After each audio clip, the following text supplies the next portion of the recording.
Woshgan and Machka by Waranavich. In a mountain village nestled within the Turkmen Sahara, where cotton fields embraced the land like a precious gem, and wild, fragrant plants perfumed the dew-kissed earth, lived a young man named Woshgan.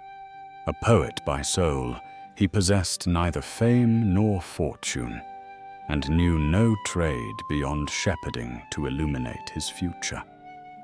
In the foothills, he played his reed flute and inscribed his verses into his father's worn notebook, words that fell like flakes from the heavens of his being onto the dark pages of time. Woshgan's spirit was tender, his heart brimming with unseen and unfound longing. At times, he would sit by a brook at night, playing his flute, and when his emotions surged, he would write poetry and weep through his verses. He yearned for the world, though harsh and silent, to at least leave a corner open for his dreams. But the village had no place for dreamers. People desired bread, not poetry, wheat, not odes. Months passed until, on a hot summer day bathed in sunlight, where golden rays caressed the bare skin of green leaves, a girl arrived in the village. She was the niece of one of the village landowners, visiting from a major provincial center to spend her holidays away from the world of dust and smoke. An educated, analytical, and intensely logical young woman, she had piercing eyes and a gaze that, as if from behind glare-resistant glasses, seemed to delve into people's hearts like a treasure hunt. The village had a marketplace where people gathered not necessarily to shop, but to meet acquaintances and converse. It was always bustling and crowded. On that first day, seeing Woshgan in the marketplace meant nothing more to the girl than a casual glance at a sunburned local youth with uncombed, tousled hair and an inexplicable smile. But for Woshgan, everything changed that day. The idea of witnessing a bouquet walking and stealing hearts seemed impossible. He was unwilling to miss that delightful and captivating scene at any cost. To him, the girl became a sun that never set behind his eyelids, shining upon him even at night. People strolled around the marketplace at dusk, and the young girl walked there to organize her thoughts, with Woshgan following her from afar, without invitation or words, only guided by the call of his heart and the yearning of his soul. Gradually, the young girl sensed a calm shadow behind her, sparking her curiosity. She turned, looked at Woshgan, and found she couldn't ignore his poetic and noble gaze. She stepped forward and initiated a conversation. "Tell me, young man, are you perhaps my shadow?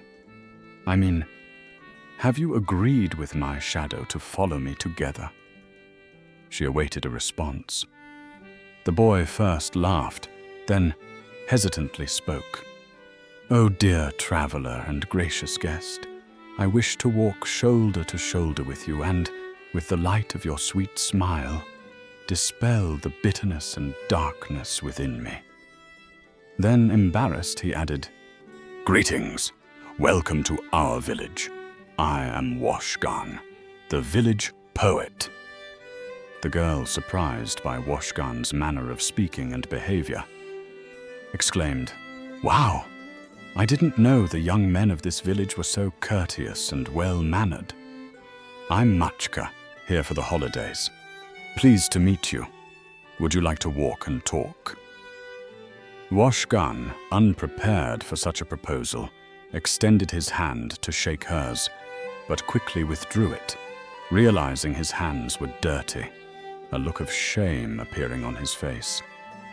Perceptive, Machka noticed his discomfort and, to divert his attention, pointed her finger elsewhere and asked, "Woshgan, what's that place over there?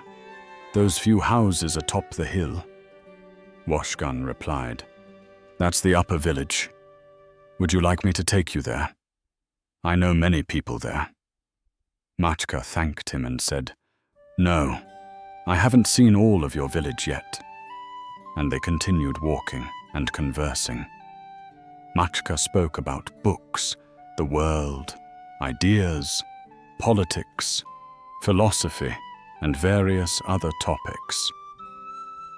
Woshgan didn't understand much of what Machka said and nodded meaninglessly. Nonetheless, he tried to familiarize himself with Machka's world and perspectives.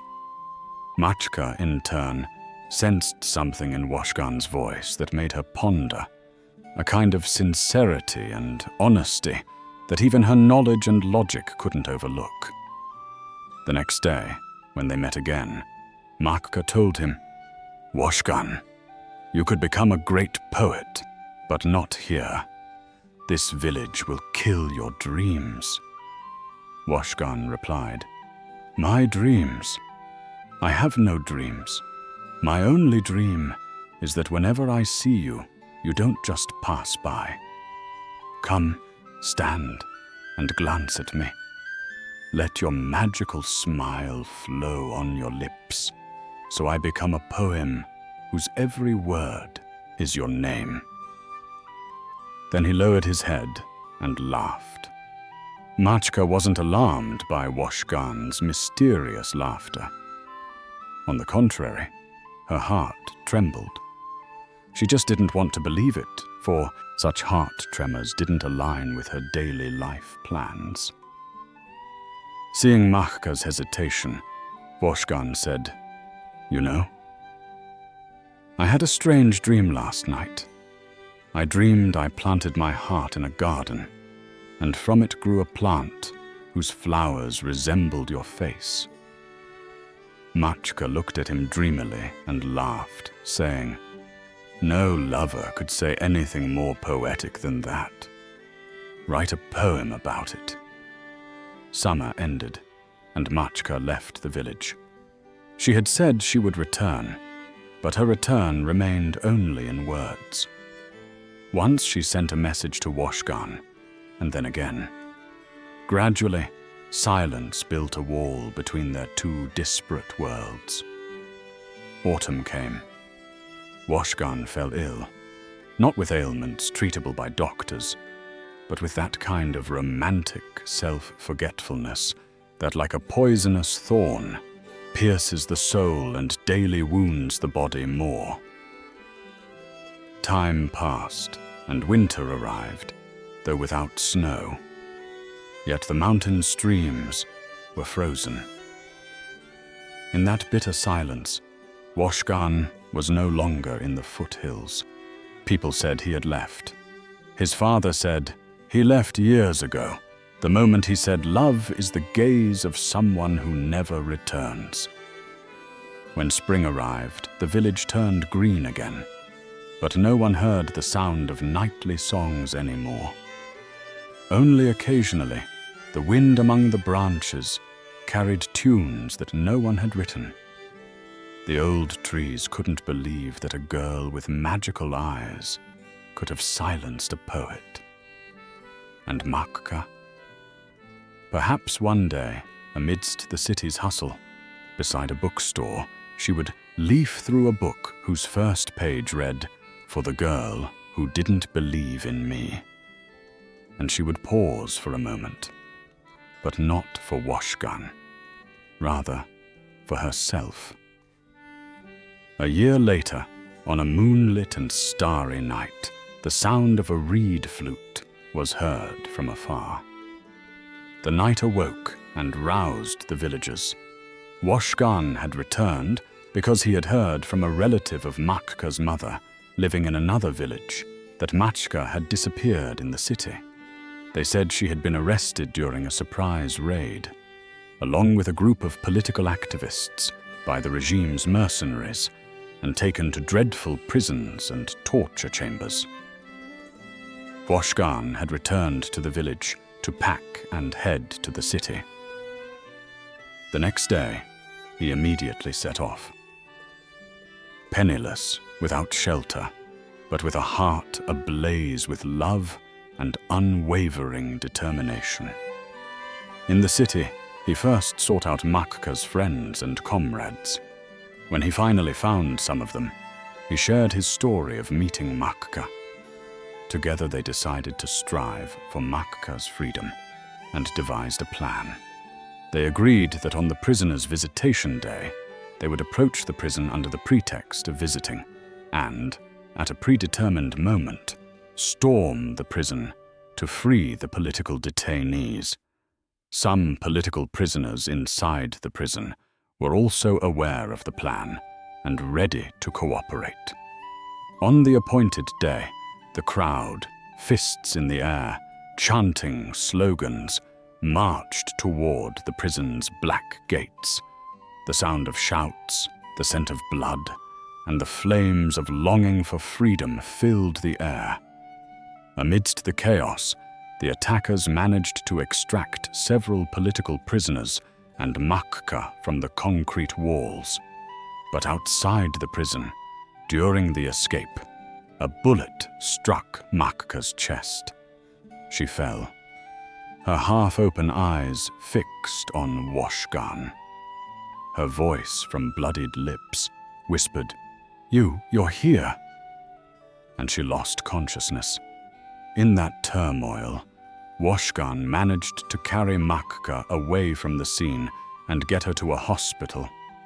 She had lost a lot of blood, and more importantly, the bullet had severely damaged her heart, and the doctors couldn't do anything for her except to transplant another person's heart. Woshgan told the chief surgeon, "I am willing to give her my heart." But this wasn't feasible. No law permitted killing a person to use their organs to save another. Woshgan left the waiting room. He didn't have much time. He hurriedly obtained a blank sheet of paper and an envelope and wrote, "Dear doctors, I will, of course, survive even if Machka dies.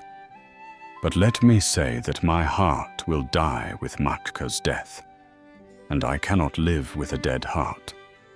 Therefore, I have decided to die myself and let my loving heart and Machka live. Please remove my heart and give it to her. This heart is Machka's home.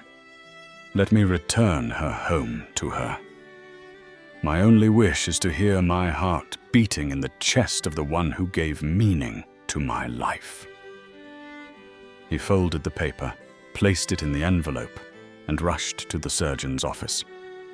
He called the chief surgeon and said, "Doctor, read this letter.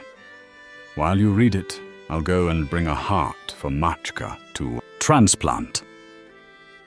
Before the chief surgeon could open and read the letter, Woshgan reached the corridor window and threw himself from the 6th floor of the hospital, immortalizing his love. After reading the letter, the chief surgeon contacted hospital security and summoned the staff. They mobilized and transferred Woshgan's body from the hospital yard to the operating room, opened his chest, and transplanted his heart into Machka's damaged one. Machka survived. The surgery was successful. Later, when Machka recovered and realized that Woshgan's heart was beating in her chest, she was overwhelmed with emotion, but her tears didn't flow. Her eyes didn't become a sea. That emotion turned into a volcanic storm, burning and turning her memories to ashes. She no longer had memories of anyone or anything. The only valuable thing she possessed was Woshgan's heart within her chest, dancing and singing poetry for her. Thus, she would place her hand on her chest and whisper with a bittersweet sorrow, "Why must this heart beat for me without you?" Months passed, and Machka traveled to Woshgan's village. In his father's house, she asked for the chest filled with his poems and writings. She gathered all of his manuscripts and took them with her to the city. For days and weeks, she lived each night with those pages, arranging the sentences like the ancient bones of a forgotten creature, piecing them together until they formed a collection she titled A Heart for Two.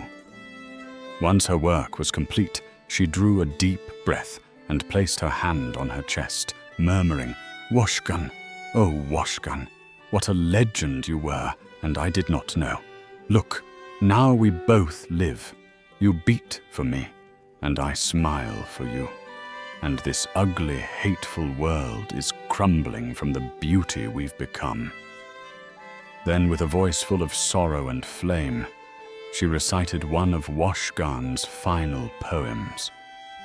"Mother of spring and fountain of honey, you are.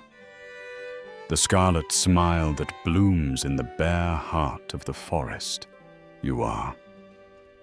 Clear as the dreams of water, you are.